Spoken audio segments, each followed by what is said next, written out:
The morning mist still clung to the red earth when they chased him out.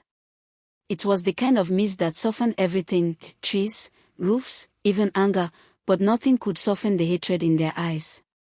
The village square of Ogoma was awake early that day. Women with wrappers tied high on their chests paused with baskets on their heads. Goats stopped chewing. Children froze mid-laughter. Everyone watched as a thin young man stood barefoot in the dust, holding a small sack that looked emptier than his stomach. His name was Kolu. His shirt had been washed too many times. The blue had faded into something tired and grey, like the sky before rain. The collar was torn on one side, and one button was missing, so the cloth hung open at his chest, showing ribs that counted his poverty better than words ever could. His trousers were short, not by fashion but by hunger. They stopped above his ankles, exposing skin darkened by sun and struggle. Kolu did not beg. He stood quietly, eyes lowered, hands shaking, not from fear, but from the effort of holding himself together. "You still have mouth to come here," a man shouted. It was his Odiu, a wealthy trader whose voice always sounded like command. His belly pushed proudly against his expensive robe, and coral beads circled his thick neck. He stepped forward, pointing a fat finger at Kolu as if pointing at dirt. "Every festival, every gathering, you appear like bad luck," his Odiu continued. "No land. No cow. No family name. What do you bring to Ogoma except shame?" Murmurs rose like flies over rotten fruit. "He sleeps near the river like a stray dog. He eats leftovers from funerals. They say his father died owing half the village." Kolu swallowed hard. His throat burned, but he said nothing. Only his eyes lifted, slowly, and when they did, there was something inside them that made one old woman turn her face away. Not anger. Not hatred. Just a deep, quiet sadness that sat like a heavy pot on fire. The village head, Chief MBA, cleared his throat. His staff hit the ground once. "Bum. Kolu," he said, his voice cold and final, "Ogoma has decided. You are a bad reminder. Your poverty brings discomfort. You will leave this village before the sun reaches the middle of the sky." A woman laughed nervously. Another nodded. No one spoke for him. Not even Amora, the girl who once shared roasted corn with him when they were children. She stood behind her mother now, eyes fixed on the ground, fingers twisting her wrapper. Kolu bowed his head. "As the elders have spoken," he said quietly, "so it shall be." His voice was calm, but inside him, something cracked. He turned and walked away, dust rising around his feet. No one followed. No one called him back. Only the wind whispered through the raffia palms, carrying with it the sound of a village that believed it had just cleaned itself. Kolu walked until Ogoma disappeared behind trees and memory. The forest welcomed him without questions. Tall Iroko trees stretched upward like ancient guardians. Sunlight filtered through leaves, painting gold patterns on the ground. Birds watched him with curious eyes, tilting their heads as if wondering why humans were so cruel to their own. By the riverbank, he stopped. The water moved gently, reflecting his face back at him, thin cheeks, tired eyes, lips pressed together to stop them from trembling. He dropped his sack and sat on a flat stone. For a long time, he did nothing. Then he spoke. "Father," he whispered, though the man had been dead for many years. "You told me a day like this would come." Memory answered him. He was a boy again, sitting beside a small fire. His father, Uche, thin but strong, was carving wood with careful hands. "Poverty is loud," his father had said. "It makes people deaf to truth. But remember this, my son, what you carry inside you is heavier than gold."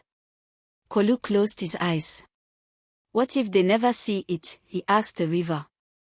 The river did not answer. But something else did. A voice, old and slow, rose from behind him. "Those who cannot see value often kneel before it later." Kolu turned sharply. An old man stood there, leaning on a twisted walking stick. His hair was white like ash, his skin wrinkled like dried yam, but his eyes were sharp, bright, and deep like the night sky. Kolu stood quickly and bowed. "Forgive me, Baba. I did not hear you coming." The old man smiled, revealing teeth stained by kola nut. "That is because sorrow makes heavy noise inside the head," he said. "It blocks the ears." He sat beside Kolu without asking. "I saw them chase you," the old man continued. "A village that fears poverty more than injustice is already poor." Kolu laughed bitterly. "Then Ogoma is the poorest place on earth." The old man chuckled softly. "What is your name?" "Kolu." "And what do you know how to do, Kolu?" The question surprised him. I can farm. I can carve wood. I can read signs in the sky. My father taught me many things." The old man nodded slowly. "Good. Then you are not empty." He reached into his cloth bag and brought out a small leather pouch, tied with red thread. "Take this." Kolu hesitated. "I cannot." "Take it," the old man said firmly. "It is not money. It is responsibility." Kolu accepted it. It felt warm in his palm. "Inside," the old man continued, "is something that will open doors. But not the way you think. Use it only when your heart is clean, or it will destroy you." Before Kolu could ask more, the old man stood. "Go north," he said. "Beyond the hills. Your road begins where your shame ended." And just like that, he walked away, disappearing into the trees as if he had never existed. Kolu stared at the pouch, heart pounding.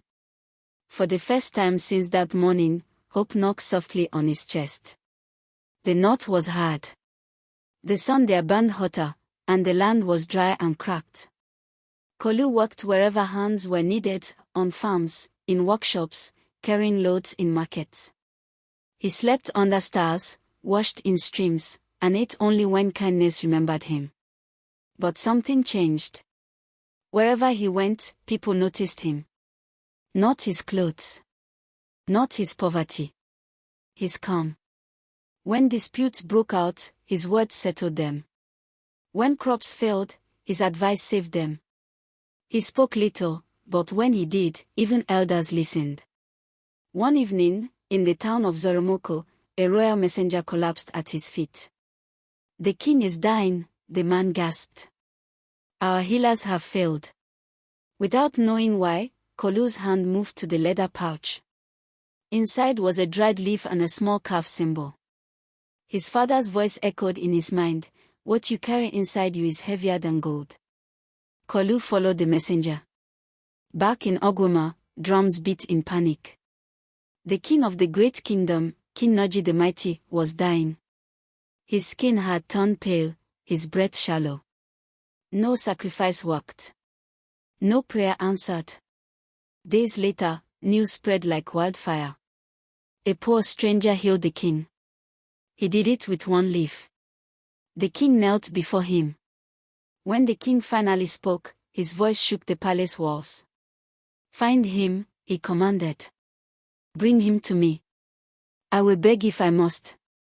And when they found Kolu, dressed in the same faded clothes, standing calmly by the palace gate, the king of the land stepped down from his throne and bowed. Because the man they chased away for being poor was the only one rich enough to save them all, and the dust they threw at his feet had risen to cover their crowns.